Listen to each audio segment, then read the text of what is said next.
Bien, ahora sí. Ahora sí vamos recordando, por favor, el concepto de salud preventiva que ya hemos visto en la anterior clase.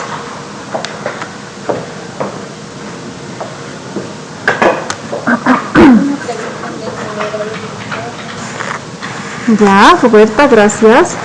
¿Alguien más, por favor?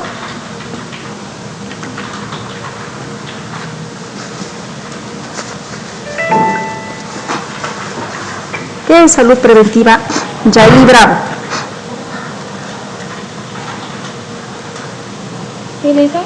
¿Qué es salud preventiva? ¿A qué se refiere la salud preventiva? Naomi, otra vez, por favor. Sí, Naomi, adelante. A lo que basamos a medidas, ¿no? Que medicamentos es para evitar el desarrollo, podemos decir, el proceso de enfermedades, ¿no? Ya, muy bien. Y este concepto lo hemos asociado ya a lo que es la salud mental. Entonces, salud preventiva en relación a salud mental, ¿qué es? ¿Qué significa? ¿A qué se refiere?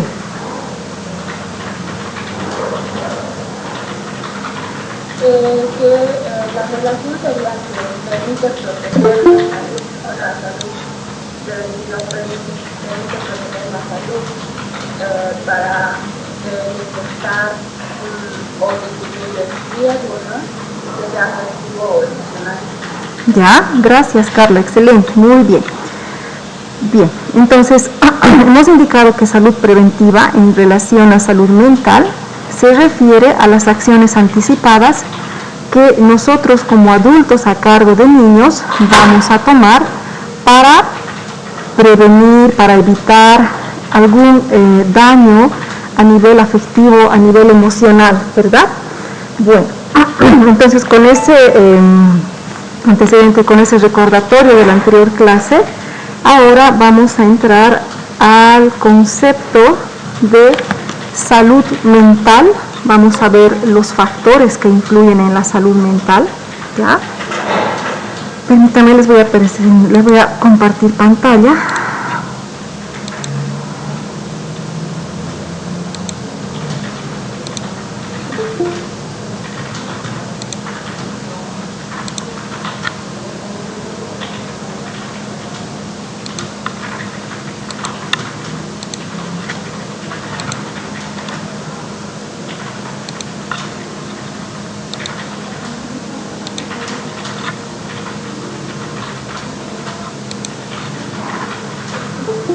Ya se está viendo, ¿no es cierto? Perfecto, muy bien. Entonces este es nuestro segundo contenido de esta unidad de aprendizaje y se refiere a tocar de manera muy extensa el concepto de salud mental. La salud mental, al igual que la salud física, es de suma importancia en el desarrollo integral del ser humano. Y esta salud mental tiene que ser fortalecida incluso desde el embarazo, ¿no? En el vientre materno, porque es aquí donde se van a ir consolidando, se van a ir fortaleciendo todos los elementos afectivos con los cuales la persona va a desenvolverse después. El hecho de aceptar el embarazo de manera positiva, de hablar al bebé en el vientre materno, ya es parte del fortalecimiento y de la construcción de la salud mental.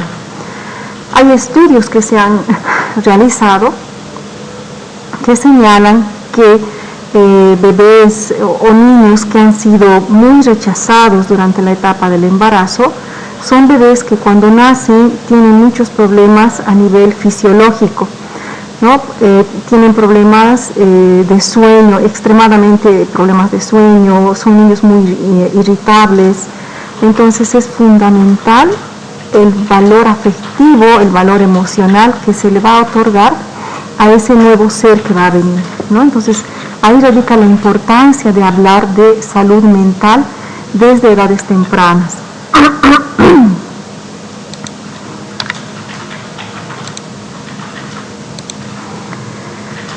¿Qué implica la salud mental? ¿Sí? La Organización Mundial de la Salud nos dice que la salud mental es algo mucho más que solo la ausencia de trastornos mentales. Pasa que en muchas personas y en muchos contextos se piensa que al hablar de salud mental nos estamos refiriendo a algún trastorno mental, alguna enfermedad psíquica, psiquiátrica de las personas. Sin embargo, esta idea tenemos que descartar de nuestro pensamiento, ¿sí? La salud mental es parte integral de la salud del ser humano, tanto es así que la Organización Mundial de la Salud afirma que no hay una salud completa sin salud mental, es decir, sin salud emocional. Solamente podríamos hablar de una salud íntegra, completa, cuando hay una armonía entre la salud fisiológica, la salud física y la salud emocional, la salud mental, esa parte de nuestra salud que no se ve, que no podemos diagnosticar, detectar fácilmente, como cuando tenemos alguna afección física, fisiológica, como las enfermedades que hemos visto el anterior semestre, ¿verdad? O algún problema de alimentación que ya va a desnutrición u obesidad también. Eso se ve, se palpa y por lo tanto es mucho más fácil de atender en las necesidades que se presentan. En cambio, la salud mental no se ve, ¿no? Son aquellas emociones internas que cada uno de nosotros manifiesta desde el momento en que nace y que se van a traducir muchas veces en conductas, ¿no es cierto? ¿Ya? Entonces, ¿cómo es que define la Organización Mundial de la Salud a la salud mental? Se los voy a leer el concepto tal como está y posteriormente vamos a explicar, ¿ya? Dice que la salud mental se refiere a la capacidad de adaptarse a cambios, a enfrentar crisis, a establecer relaciones significativas con otros miembros de la comunidad y encontrar un sentido y significado a la vida y a la propia existencia. Este es el concepto de salud mental que maneja la Organización Mundial de la Salud. ¿Y qué es lo que quiere decir? ¿A qué se refiere? Dice que todas las personas, cuando tenemos salud mental, cuando está fortalecida nuestra salud mental, tenemos esa capacidad de poder adaptarnos a cualquier situación que se nos presente, ¿no? Somos capaces de enfrentar diferentes etapas críticas que pudieran ocurrir en nuestra vida. Y estas etapas críticas o estos cambios se traducen en lo que nos ocurre a diario o en lo que nos ocurre a lo largo de nuestra vida, ¿sí? Por ejemplo, cuando somos pequeños, es adaptarse a cambios, por ejemplo, es el entrar a la escuela, ¿no? Es del entorno escolar, perdón, del entorno familiar, donde existe protección, donde es un entorno donde el niño es tomado en cuenta y considerado. Solo él tiene que adaptarse a un cambio inmediato que es el ir a la escuela, ¿no?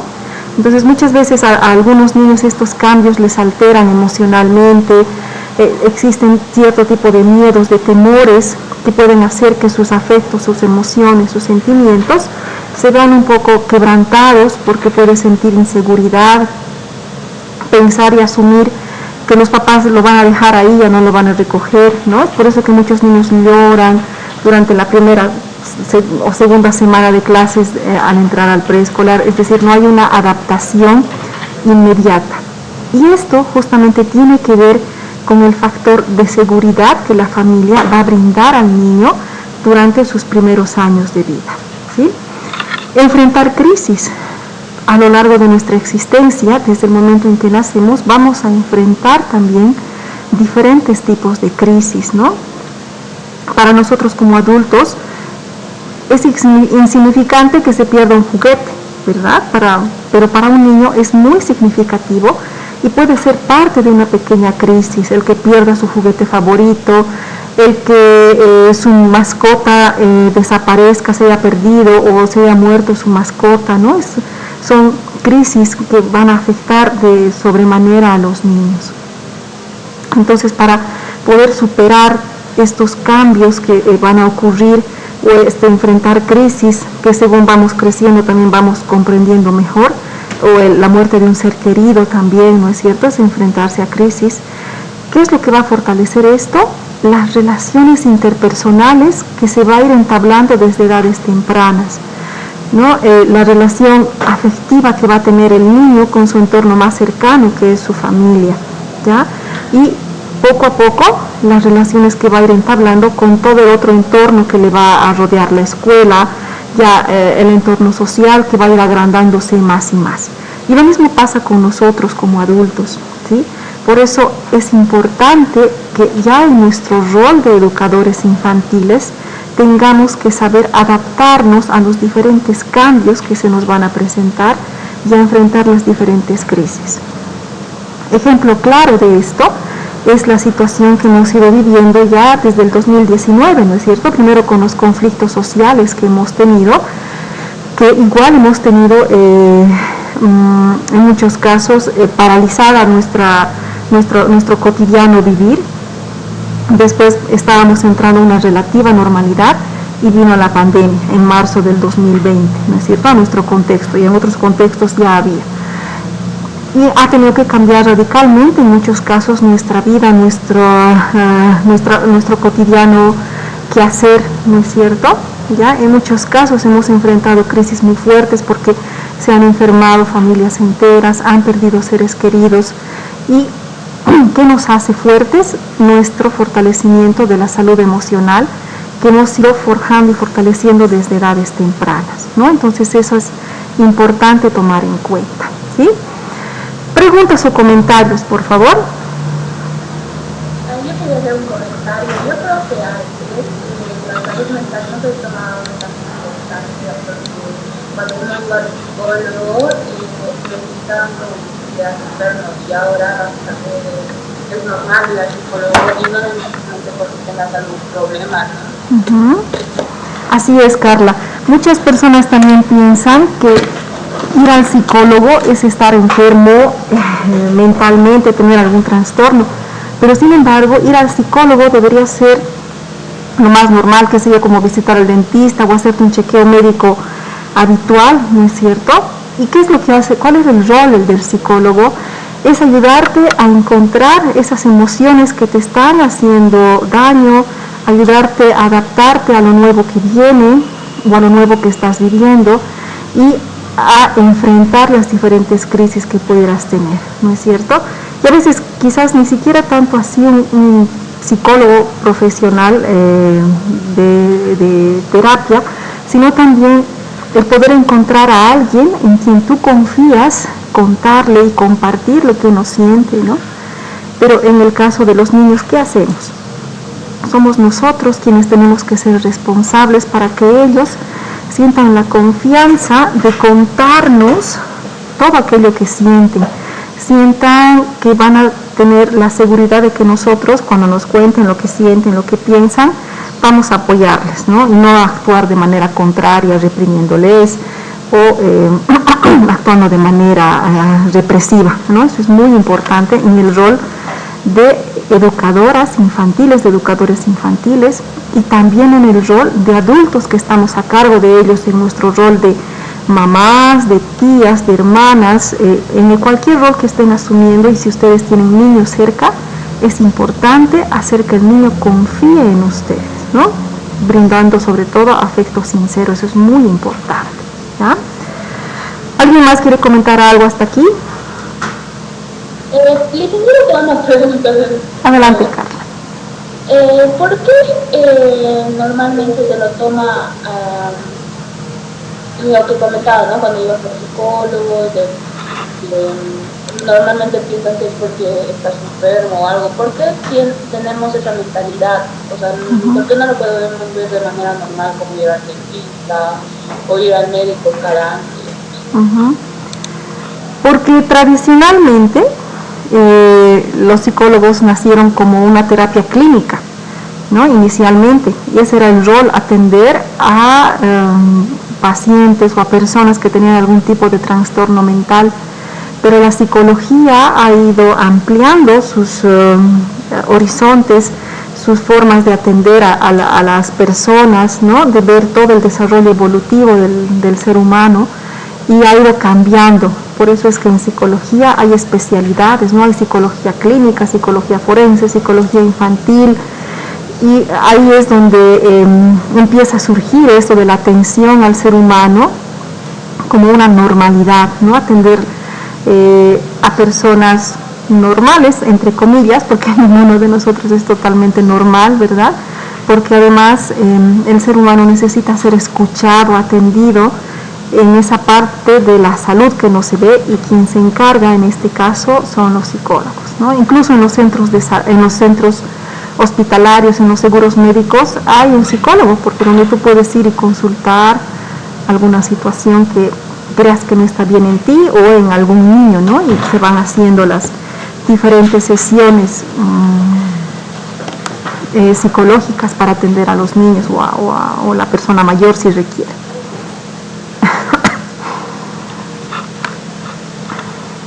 Bien, ¿alguien más, chicas, para pasar? ¿Queda claro este concepto de salud mental?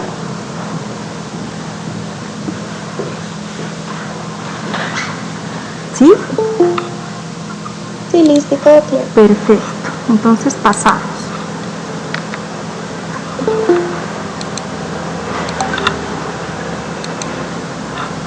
Bien, para el fortalecimiento de la salud mental existen diferentes factores que, si bien por los nombres que cada uno de estos tiene, ya están el factor afectivo, el factor familiar, el factor escolar, por los nombres que tiene, pareciera que van a aportar de manera positiva, pero lamentablemente muchas veces no es así, más por el contrario pueden constituirse, dependiendo cómo sean las características, pueden constituirse en un factor negativo, ¿no? ¿Ya? Bueno, vamos a ver esas dos fases. ¿Listo? El primero de ellos, de los factores que afectan la salud mental, es el factor afectivo. Y está en primer lugar el factor afectivo, porque el factor afectivo, o en otras palabras, el amor, el cariño, está presente a lo largo de toda la etapa del ser humano, desde el momento de la concepción hasta que deja de existir, ¿sí? Porque es a través del factor afectivo, a través del amor incondicional que se brinda a los niños en todo contexto, es que se va a fortalecer sus emociones, sus sentimientos, y por lo tanto estas emociones y estos sentimientos que el niño vaya formando en sí mismo van a ser positivos, y cuando sea grande también va a traducir esto en conductas positivas, ¿verdad? ¿A qué me refiero? A que en cualquier entorno en el que el niño esté, siempre tiene que haber afecto, amor, cariño sincero. El primer entorno al cual el niño las personas nos acercamos es el entorno familiar, ¿verdad? Entonces es el entorno familiar quien tiene que brindar amor, protección, seguridad, así como hemos visto entre los factores primarios que necesita la persona, ¿no es cierto? Sí, es el sentido de pertenencia, que realmente pertenece a esa familia, a ese entorno escolar o al entorno social.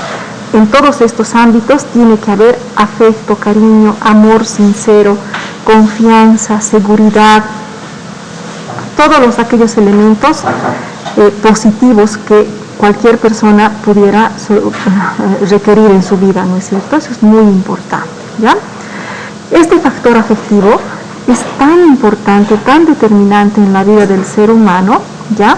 Que va a ejercer un factor preventivo no solamente para las relaciones interpersonales que va a entablar el niño o para su salud mental, sino también para las enfermedades físicas, fisiológicas.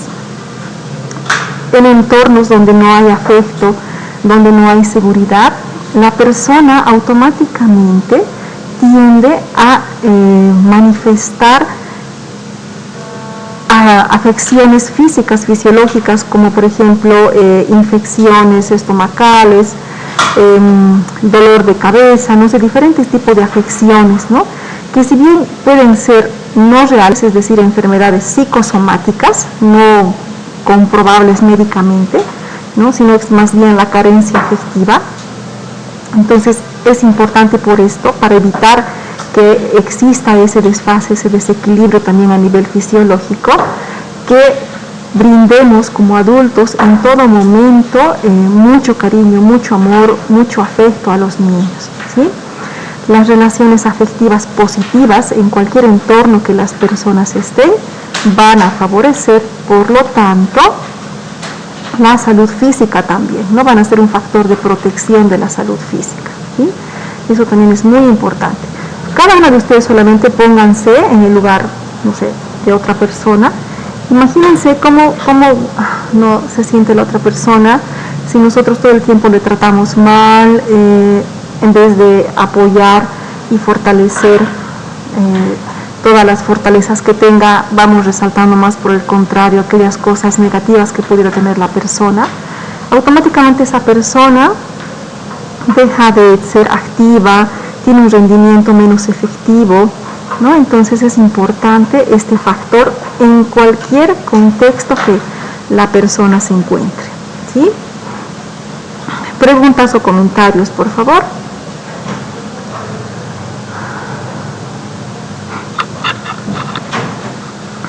Creo que no hay.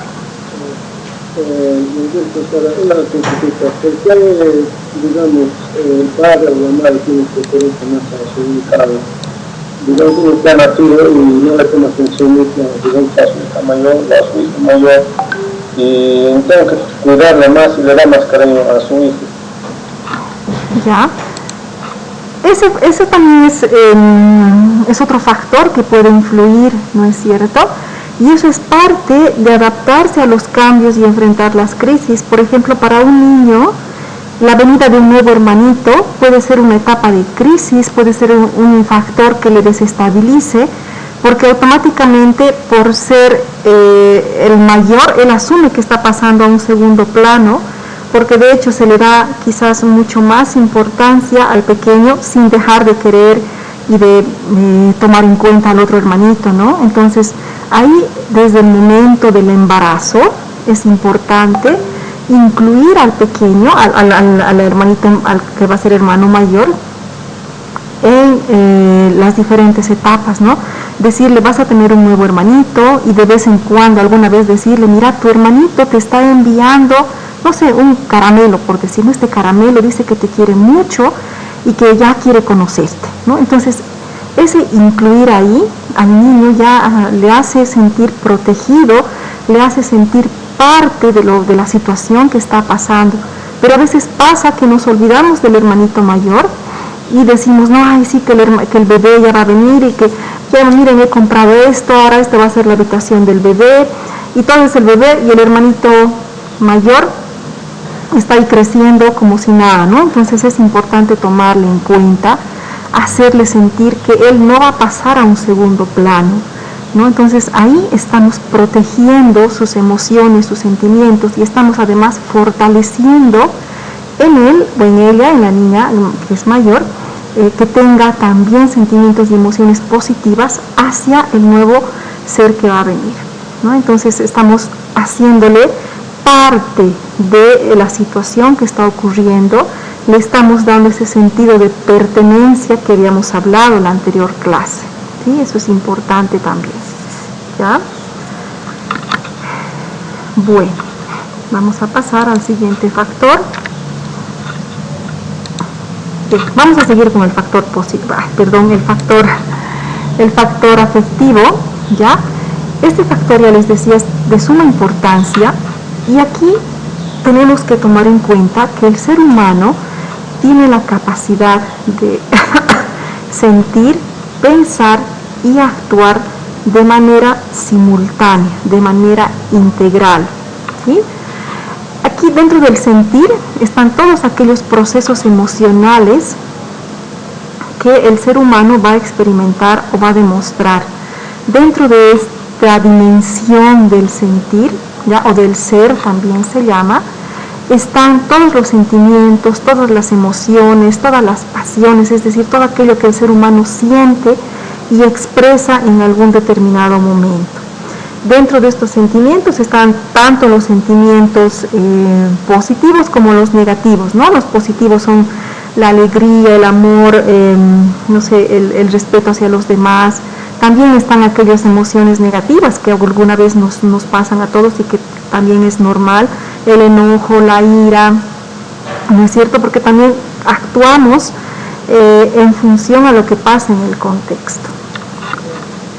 La segunda dimensión es el pensar, o el conocer también se llama, ¿ya? Dentro de esta dimensión del pensar, que se refiere también a todos aquellos procesos cognitivos que nosotros vamos a asimilar y procesar desde el momento durante toda la etapa del embarazo, aquí encontramos todos aquellos elementos que nos van a permitir adquirir el lenguaje, la memoria, el percibir y el conocer y aprender de aquello que nos rodea. Una tercera dimensión es el actuar o el hacer, ¿sí? Aquí están todos aquellos procesos que implican la conducta. Dentro de esto, por ejemplo, poco a poco, en función a la estimulación que el niño recibe del entorno que le rodea, van a estar las actitudes o las motivaciones también, ¿sí? Y como es la parte de la conducta, entonces, si nosotros desde el momento durante la etapa del embarazo existe muy buena aceptación de ese bebé, la mamá ya va hablando, o el entorno que está, también el papá va hablando con el bebé que está en el vientre, o aunque no haya papá, el entorno que rodea a la mamá va hablando ya del bebé cuando está en el vientre materno y cuando nace más aún todavía, se van a fortalecer aquí, o de ello va a depender la conducta que el niño vaya forjando para el futuro, ¿no? Sus actitudes y todo aquello, ¿ya? Entonces, como el ser humano tiene esta capacidad de sentir, pensar y actuar de manera simultánea, podemos decir que el ser humano es considerado ya de manera holística, es decir, de manera integral. No es un ser que primero piensa, luego pasa un lapsus, recién hace las cosas y después recién actúa, ¿no? O tiene una conducta. Esto se da de manera simultánea porque aquí se van a fusionar los aspectos físicos, los aspectos psíquicos, mentales y también el aspecto de comportamiento social. Por esa razón es que decimos que el ser humano tiene un desarrollo integral, único, ¿no es cierto? Entonces por eso es importante atender todas las necesidades que el ser humano va teniendo desde edades tempranas, ¿ya? Bueno, antes de pasar al siguiente factor, voy a hacer una pausa aquí y les voy a mostrar un videíto. Déjenme que busco el videíto.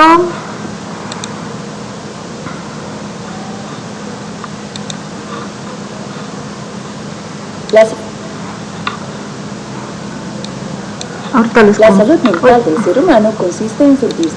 Ahorita les comparto un ratito.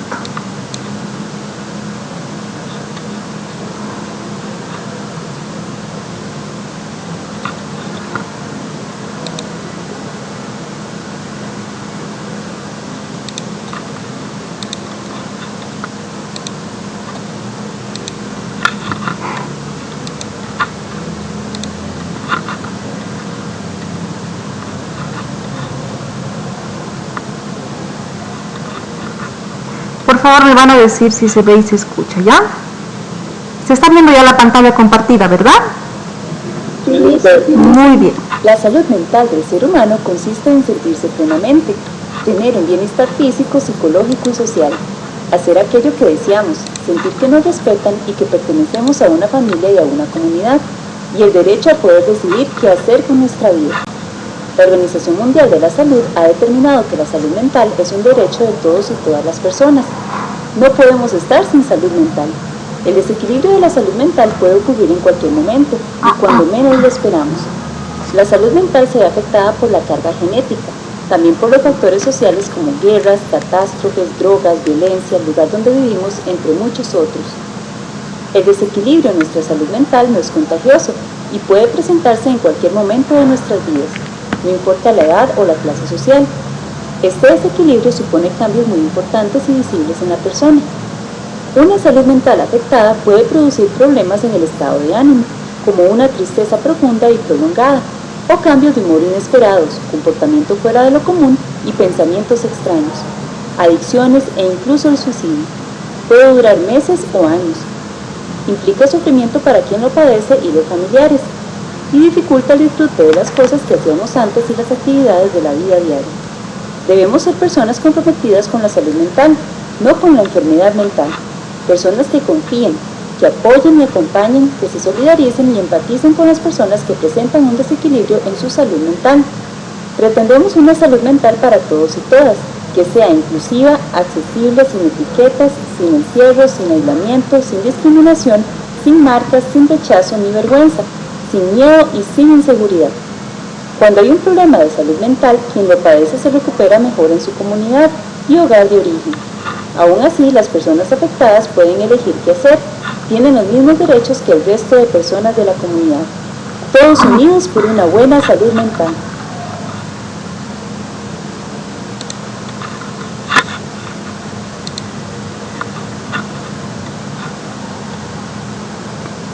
Bien, como han podido ver, ya este video que les acabo de mostrar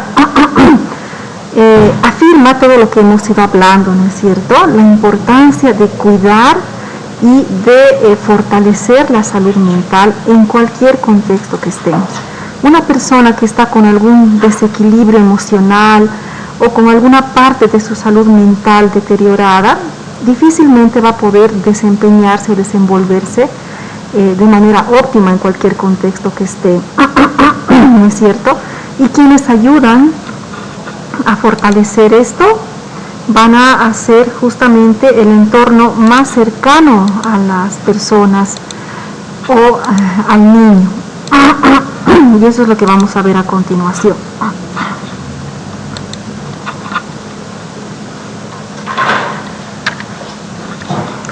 El siguiente factor que va a aportar en el fortalecimiento de la salud mental es el factor familiar. Y aquí voy a ser muy clara en algo y es importante que ustedes también tomen en cuenta esto. Sin importar la composición de la familia, es importante que el entorno más cercano al niño apoye y fortalezca en su salud emocional. Al decir la composición de la familia, me refiero a que no importa si es la mamá y los hijos, el papá y los hijos, o si hay papá y mamá también, está bien, el abuelito o los abuelitos y los hijos, o hermanos mayores y niños menores, o las tías y los niños, ¿no? Es decir, sin importar esa composición familiar, lo más importante es que la familia sea aquel factor fundamental de apoyo emocional desde la etapa infantil. Eso es lo más importante. Y cuando ustedes estén trabajando esta temática con los niños de la familia, es importante que partan de la realidad familiar de cada uno de ellos. Porque muchas veces se comete el error de mostrar, como está aquí en la imagen que se ve, ¿verdad? En las manitos, ¿qué familia hay? ¿Quiénes se componen esa familia que están en las manitos? Mamá, papá e hijos. Mamá, papá e hijos, ¿no? Es decir, a veces partimos de esta estructura o de esta composición familiar tradicional y muchos niños se sienten mal porque a veces no hay el papá o no hay la mamá, ¿no es cierto? Y tienen temor a expresar, y entre los mismos niños se discriminan y dicen, pues tú no tienes papá, tú no tienes mamá, cosas así, ¿no? Entre los mismos niños hay cierto grado de crueldad inocente, digamos. Entonces tienen que partir de la realidad familiar de cada uno de ellos. Y una actividad que ustedes podrían hacer, es decir, para mañana cada uno va a traer el dibujo de su familia, de con quienes viven en su casa. Y entonces ahí ustedes van a saber cómo está compuesta su familia. ¿No es cierto? Incluso algunos niños suelen incluir a su mascota dentro de su familia, que está muy bien porque es parte del afecto de la seguridad que le brinda. Entonces, una vez que ya nosotros conozcamos la estructura familiar de los niños en nuestro rol de educadoras, es importante que les hagamos saber a los niños que ese entorno familiar con el cual él vive es aquel que le va a proteger, le va a brindar atención, le va a ayudar a sobrellevar cualquier situación emocional adversa que pudiera pasar. A veces sabemos que no es así, ¿no es cierto? Ya les decía al principio, muchos de estos factores no necesariamente van a aportar de manera positiva. Hay familias disfuncionales, familias conflictivas, donde los más afectados son los niños, ¿verdad?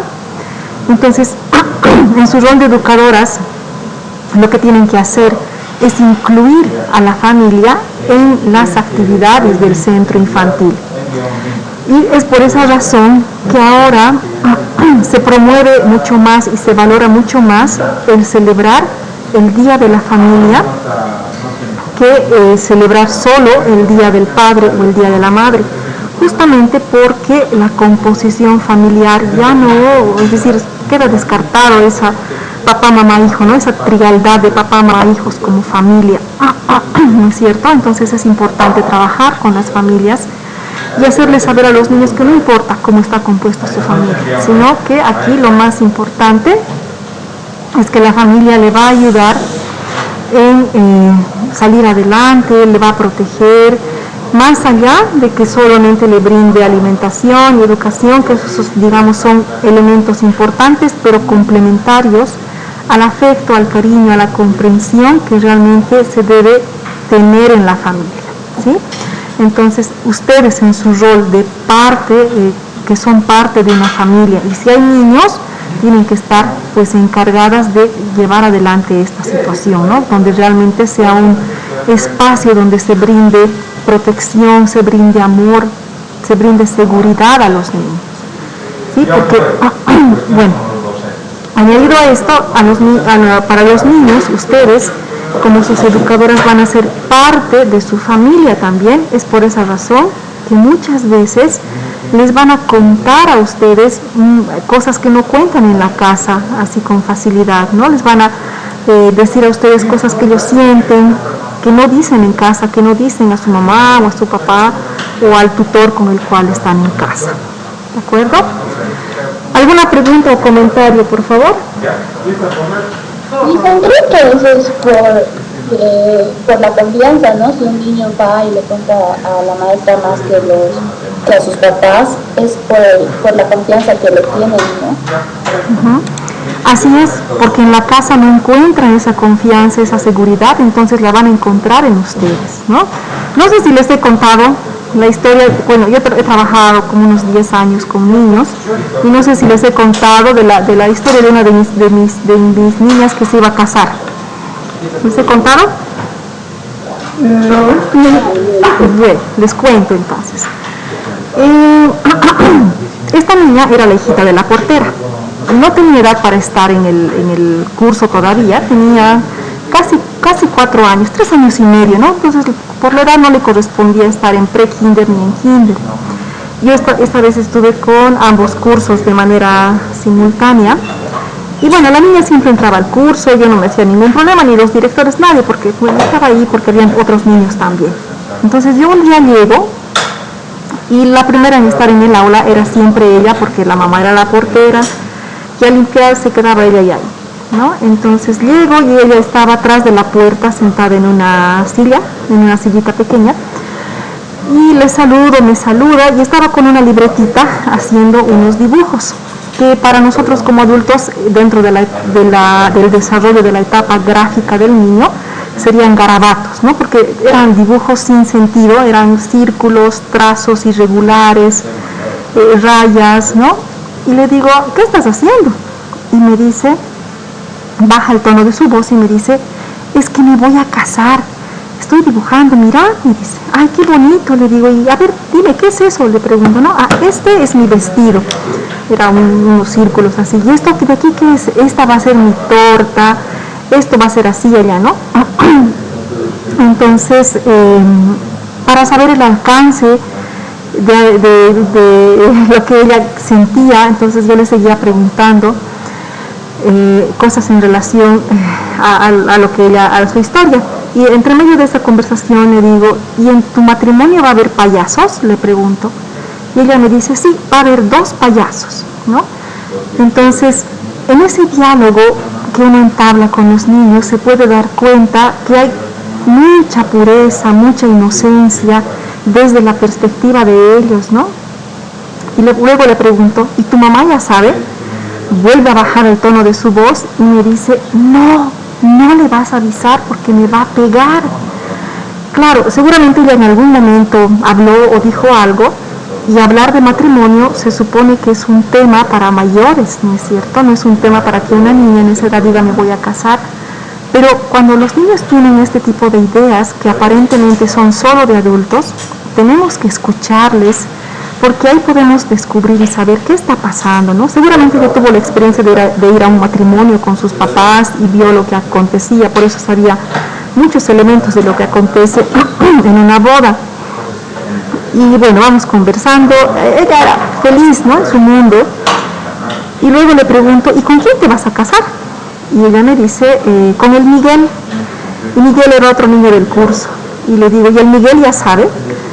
No, cuando llegue le voy a decir, me dice, ¿no? Pero el rostro de la niña era así, que no, impresionante de alegría, ¿no? Entonces, cuando ustedes hablen con un niño, escúchenle, no le corten, ¿no? Probablemente quizás la mamá le hubiera dicho, esas son cosas de mayores, ¿cómo hablas eso? Y no sé, escúchenles, por más, no sé, disparatada que sea la idea que nos esté hablando el niño, pregúntenle, porque solamente así van a descubrir el trasfondo de lo que está pasando, ¿no es cierto? Esta es una anécdota muy bonita que me gusta contarla porque siempre traigo a la mente la expresión facial de la niña de alegría, y cuando ella decía que no le cuente a su mamá era igual así como de temor, ¿no? Se sobrecogía.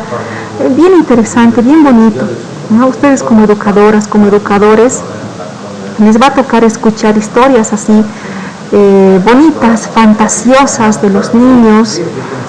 También les va a tocar escuchar historias muy, muy tristes, ¿no? Yo he tenido la fortuna y también el desaciertos de escuchar historias tristes, incluso de maltrato sexual en los niños, ¿no? Que me lo han contado, y bueno, hemos tomado las acciones necesarias. Cuando escuchen historias así, no tienen que callarse, ¿no? Eso se denuncia, chicas, porque si ustedes no denuncian, se convierten en cómplices silenciosos del maltrato a los niños. Entonces, como ven, el factor familiar es igual determinante, y ustedes también van a volverse en parte de la familia de los niños. Por eso es que ellos van a encontrar mucha confianza en ustedes. ¿Cómo se logra eso? Realmente mostrando, primeramente, un buen carácter, buen humor, absolutamente todos los días que ustedes van a encontrarse con los niños. Por más cosas desagradables que les hubieran sucedido antes de ingresar al aula, es otro mundo ahí, ustedes tienen que transformarse, tienen que ser puro amor, pura dulzura, para que ese niño, esa niña encuentre confianza en ustedes, ¿no? Eso es sumamente importante, ¿sí? Preguntas o comentarios, por favor. Lisa, yo tengo una pregunta. Adelante. Usted habló sobre a veces la pérdida de los padres. Hay situaciones en que el niño nunca conoció a su madre o a su padre, pero hay situaciones que los tienen a corta edad, ¿no? Ya sea en la niñez o en la adolescencia. Entonces debe ser diferente, ¿no? El daño mental que hace perder a un padre o no tenerlo, ¿no? Así es, eso es muy cierto, Carla, porque es como una ruptura, ¿no es cierto? En realidad es una ruptura emocional, y ahí el resto de los adultos que están a cargo del niño tienen que ayudarle a superar el duelo. No hay que esconderle al niño que su papá o su mamá falleció, ¿no? Si él ya tiene conciencia, a partir de los 4 o 5 años el niño ya entiende. No entiende el concepto de muerte como nosotros, ¿no? Pero sí va a sentir la carencia, la falta de la persona que ya no está. Pero es importante no esconderle, sí hablarle con palabras, quizás hasta situaciones mágicas, de decirle, por ejemplo, ahora desde el cielo te cuida, Él va a estar ahí. Y no sé, alguna vez me ha tocado pasar esto con niños cuando trabajaba, y de decirles, no, en aquella estrella que ves allá, ahí está tu papá, ahí está tu mamá, todos los días te ve de ahí y te quiere mucho y nunca se va a olvidar de ti, tú también, ¿no? Entonces, bueno, mágicamente es un lenguaje mágico, ¿no? Como se llama así, pero no le estás diciendo, nunca más va a venir y ya pues se murió y punto, ¿no? Esa frialdad que en realidad es así, a un niño le puede afectar mucho en sus emociones, y es algo que tenemos que tener cuidado, pero tenemos que ayudarle a sobrellevar el duelo. No podemos esconderle y decirle, por ejemplo, se fue de viaje, porque si el decir se fue de viaje, el niño va a estar con esperanza, va a volver, ¿cuándo va a volver? Y es mucho peor que después ya crezca y se dé cuenta realmente de la situación, ¿no? Puede haber reacciones poco favorables en su conducta. Entonces es importante ayudarle a sobrellevar el duelo. Y lógicamente es muy diferente cuando el niño no conoció a los papás o a los seres más cercanos, ¿no? No conoció, y ya viene lo que es el reemplazo con la figura paterna o materna de, no sé, de un hermano mayor, de un tío, de alguien, ¿no? Eso es diferente, eso ya, bueno, se sobrelleva, no hay mucha afectación, digamos, ¿no? Que cuando realmente se pierde estando ahí el papá o la mamá. Bueno, vamos a continuar.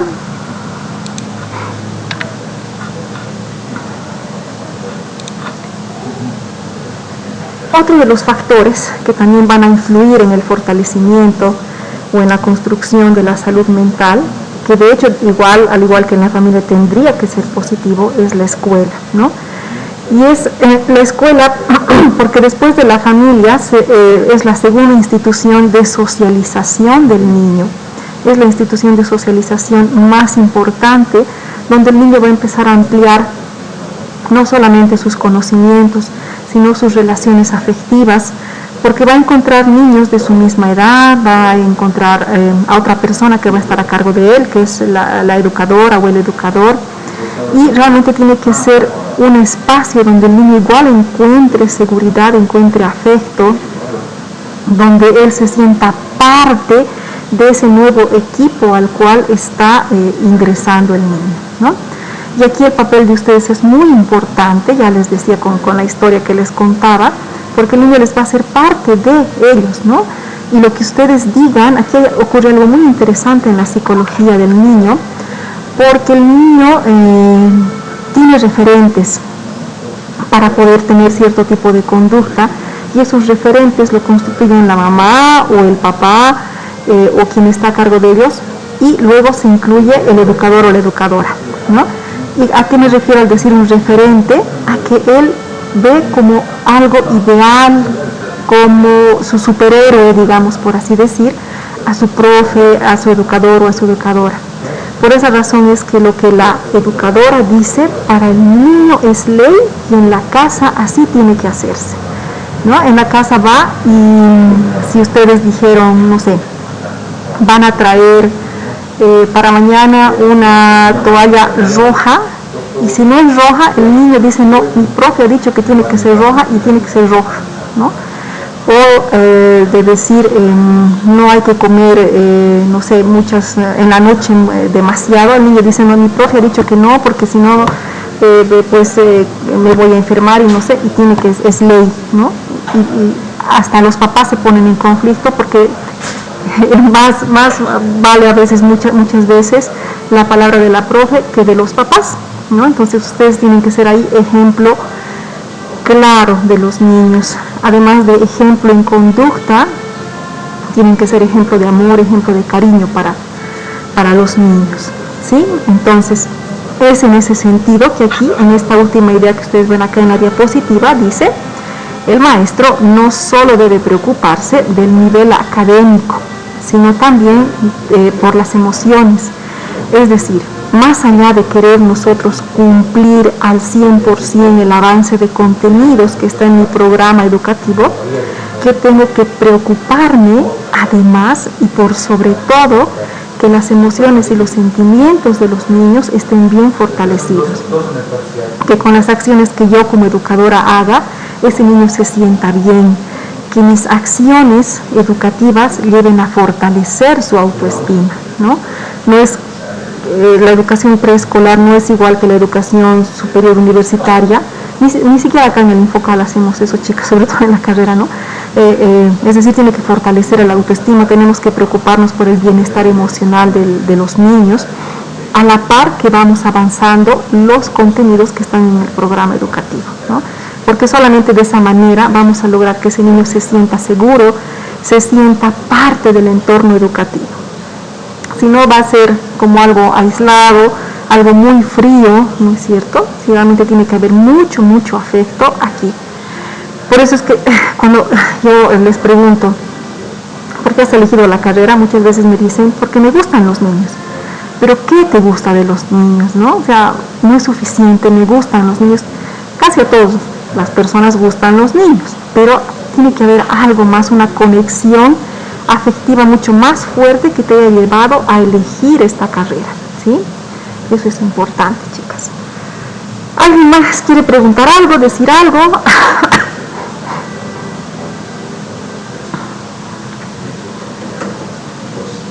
Me tengo una pregunta. Adelante. Nosotros como educadoras estamos a cargo de todo un curso. Si vemos que hay, siempre pasa, ¿no? Que hay un niño que molesta al otro niño, o que le quita las cosas y todo eso, y ya es reincidente el niño.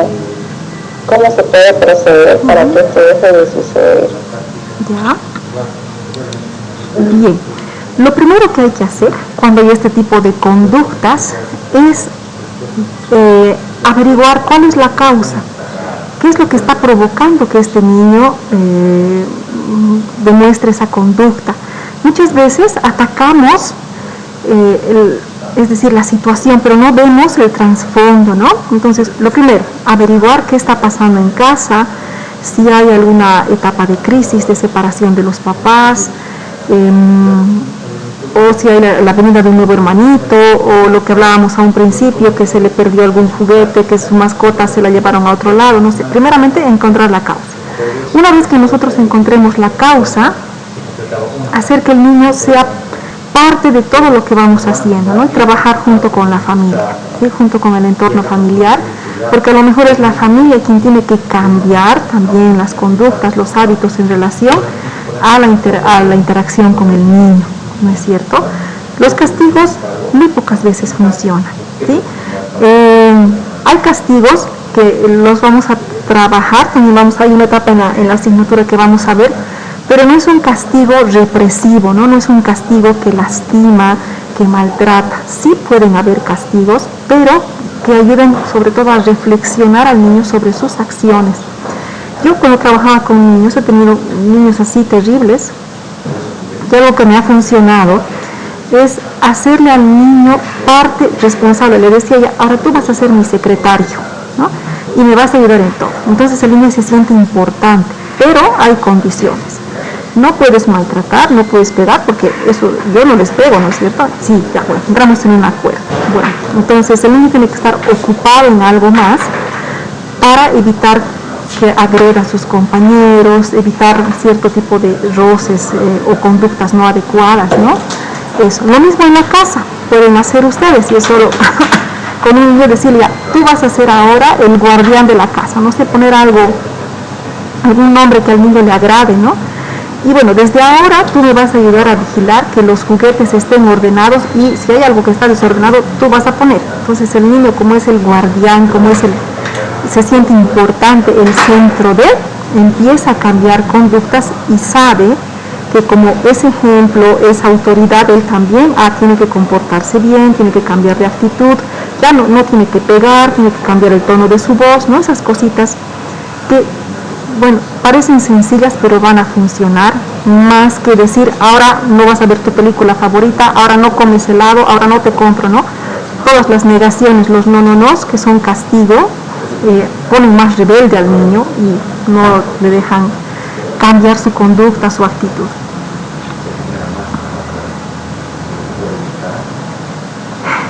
Bien, chicas. Entonces, con esto hemos terminado esta parte teórica de la asignatura, ya que termina aquí sobre el concepto de salud mental y los factores que intervienen.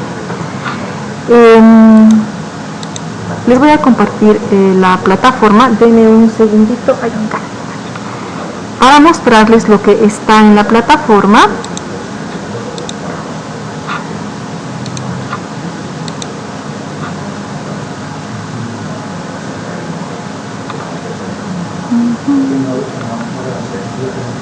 ¿Me dicen si se está viendo ya, por favor? Sí, licencia, está bien. Perfecto. Ay, déjenme un segundo que esto...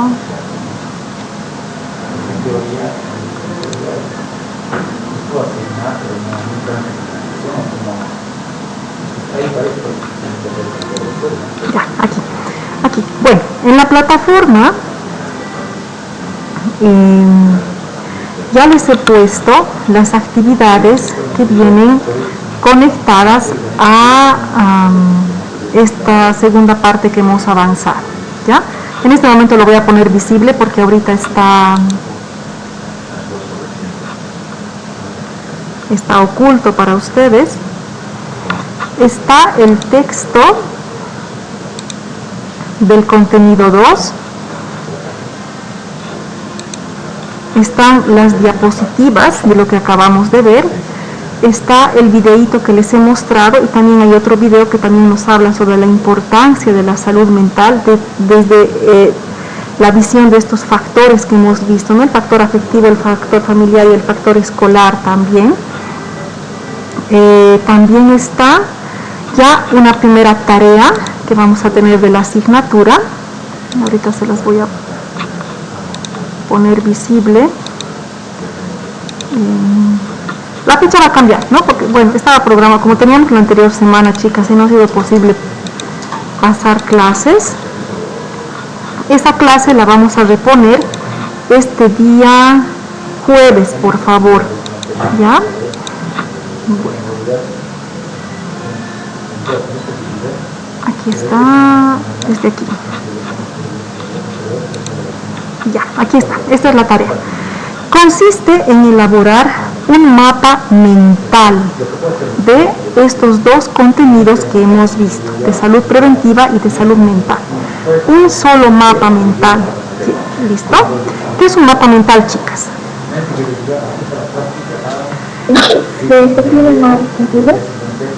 Es la combinación de conceptos a través de imágenes, ¿no es cierto?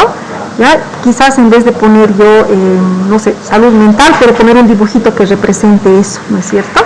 En vez de poner, de escribir factor familiar y poner todo el concepto, puedo poner algún dibujito que me represente a la familia como un ámbito de protección a los niños, no sé. Tiene que haber, lógicamente, dibujos, imágenes y letras también, ¿ya? Entonces, consiste en eso. Está totalmente descrito, ustedes van a poder encontrar toda la descripción. Pueden hacer a mano, como también pueden hacer en computadora. Para subirlo tienen que convertir en PDF, eso es lo que les dicen las instrucciones. Ustedes ya saben que con su aplicación CAM Scanner se los puede convertir a PDF sacando y se los mejora la imagen, ¿no es cierto? ¿Ya? Entonces, ¿qué tenemos para poder acordarnos cómo se elabora un mapa mental? Tiene un video tutorial de cómo hacer un mapa mental. Es un video que creo que dura 3 minutitos. Tienen un infograma, es decir, a través de imágenes está explicado de cómo se trabaja un mapa mental. ¿Listo? Además de que tienen ya las diapositivas de ambas clases, tienen los textos de ambas clases, ¿sí? Adelante, Natalie. Ahí dice elaboración de elaboración de mapa mental del contenido 1 y 2.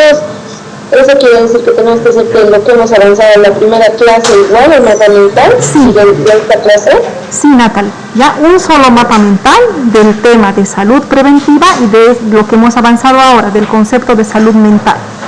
¿Ya? Dicen, pero creo que en la anterior clase nosotras nos pasamos el tema que nos tocaba llevar incluido en el mapa mental. No, o sea, lo de la anterior clase hemos avanzado hoy día. Esto es de la primera clase que ha sido el 2 de agosto. ¿Ya? Está ahí con fecha, el 2 de agosto. Hemos pasado el 2 de agosto y hemos avanzado el tema de salud preventiva. La anterior clase del 9 de agosto no hemos pasado, ¿no? Y la estamos pasando hoy día. ¿Ya? Entonces, la tarea hay que hacer de salud preventiva y salud mental, ¿no? Solo que se temas. así es, de salud preventiva y de salud mental. Todo el material está ya en la plataforma, acabo de ponerlo visible, estaba en modo oculto, pero ya está visible desde la clase del 2 de agosto, ¿ya? Es cortito igual, ¿no es cierto? Entonces está todo ahí. Y esto, bueno, aquí dice para entregar hasta el 16 de agosto, pero vamos a cambiar la fecha con ustedes. Estaba previsto, si pasábamos normal la anterior clase, estaba previsto que sea para hoy, pero vamos a cambiar la fecha y la fecha de entrega de ustedes va a ser hasta el siguiente lunes, hasta el 23, ¿de acuerdo? Hasta el lunes 23 de agosto. Ya, eso voy a cambiar, pero ya les estoy avisando, ¿de acuerdo? ¿Alguna pregunta más? Adelante, Wendy. De las que seguimos en el M1, ¿cómo vamos a hacer la entrega? Voy a volver a ir a sistemas una vez que acabemos las clases, ¿ya? Voy a ir nuevamente a ver qué es lo que ha sucedido, por qué no les han hecho el cambio hasta ahora, ¿de acuerdo? Igual, bueno, va a estar activado, chicas, no se preocupen de eso, ¿ya? ¿Cuándo se va a solucionar? ¿Perdón, Naomi? ¿Se me escucha? Sí, sí, dime, por favor. Algunas, como les decía, vamos a ordenar las materias y ya tenemos una tarea que entregar para este martes. ¿Cómo podemos arreglarlo? Yo voy a ir ahora nuevamente, que acabe la clase, me voy a ir nuevamente al área de sistemas. Yo ya entregué por escrito sus nombres, chicas. Voy a ir a ver qué es lo que ha sucedido, ¿ya? ¿Podemos a reenviar todo el documento? No, yo voy a ir al área de sistemas y les aviso, ¿ya? Y van a volver a comprobar ustedes eso. Bueno, a ver, para que un poquito veamos, lo que quiero confirmar con ustedes es lo siguiente. Cuando ustedes entran a su plataforma, vamos a entrar aquí, a ver. Ay, no.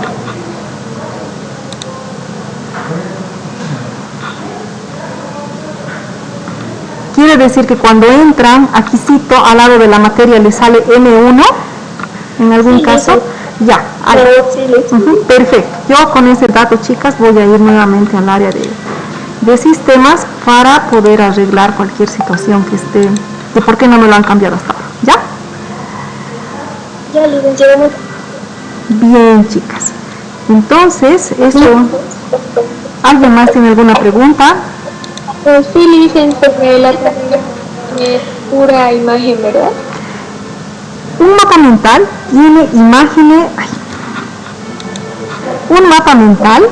tiene imágenes, y letras. Y justamente yo sé que ustedes ya saben hacer mapa mental porque el anterior semestre con la licenciada Ibera en teorías del aprendizaje han hecho. Pero a pesar de ello, chicas, les he puesto un videito corto que está en la plataforma, ¿ya? Dice, vamos a entrar otra vez a la plataforma. Les voy a mostrar que está ahí. Entran al... Tiene que ser en un solo documento, ¿no? Sí, en una sola hoja. Está todas las explicaciones ahí, chicas, ¿ya? Dice, por ejemplo, ¿qué dice? A ver, se los voy a leer lo que dice.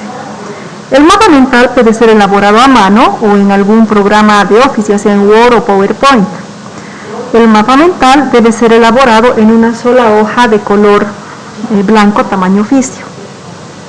Dice, observa el infograma y el video que te guiarán para elaborar tu mapa mental. Coloca tu nombre completo en la parte inferior de la hoja. Sube tu mapa mental a la plataforma en formato PDF. Entonces no hay donde perderse, chicoquitas. Se está viendo lo que estoy compartiendo, ¿verdad? Sí, Ya, entonces ahí dice video tutorial. Ustedes entran al video tutorial. ¿Qué es un mapa mental? Un mapa mental es un método muy práctico y eficiente para obtener y memorizar información. Consiste en un diagrama con el que podemos representar ideas o conceptos abstractos. Entonces, han visto, está ahí el videíto. Además de ese video, hay un infograma. ¿Qué es un infograma? Es como un afiche, digamos, como un afiche que les dice cómo se elabora el mapa mental. Entonces, a ver, espérenme. Es un afiche, ¿ya? Este afiche,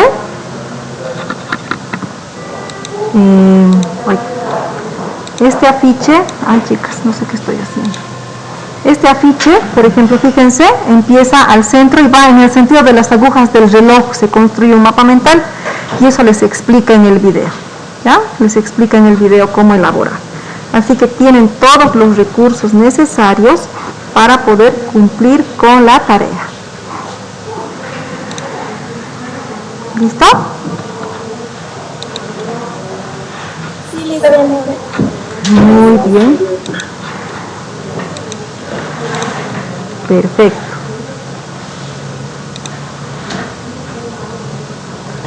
¿Alguien más, chicas? Por favor, sus nombres en la... No se olviden colocar en el chat, quienes no hayan colocado, para que yo haga mi control de asistencia. ¿Ya? Vayan colocando, por favor, quienes no han colocado, coloquen.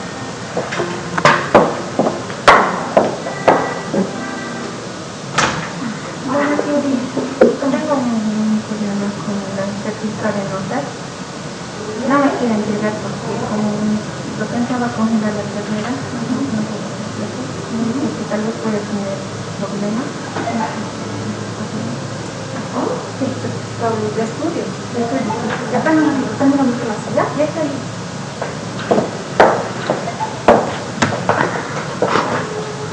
Bien, ¿ya han puesto sus nombrecitos?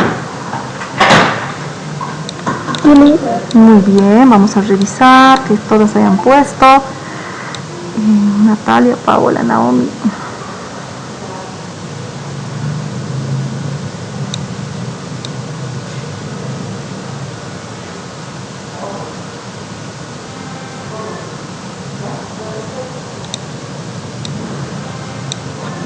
Listo. Bien, chicas, entonces eso es todo por hoy. Que tengan un buen inicio de semana, que les vaya muy bien. Se cuidan mucho.